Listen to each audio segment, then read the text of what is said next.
হুমায়ূন আহমেদের স্বপ্ন পূরণে ব্যর্থ হয়েছেন শাওন। এজন্য হাত জোর করে ক্ষমা চেয়েছেন হুমায়ূনের পাঠক, দর্শক, ভক্তদের কাছে। সাহিত্যের বরপুত্রের জন্মবার্ষিকীতে তার তৈরি নুহাস পল্লীতে গিয়ে গণমাধ্যমে এই কথা বলেন শাওন।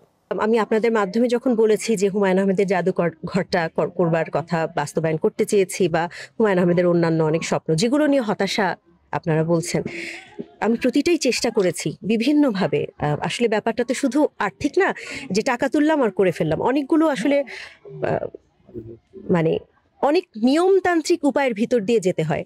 আমি ব্যর্থ হয়েছি, আমি খুবই হতাশার সাথে বলছি আমি ব্যর্থ হয়েছি। আমি প্রতিবারই কোনো না যেই সময় যেই সরকার ছিলেন বা যেই সময় যারা ছিলেন, নীতি নির্ধারক যারা ছিলেন, আমি নানানভাবে তাদের কাছে আর্থিক সহায়তা আসলে চাই না।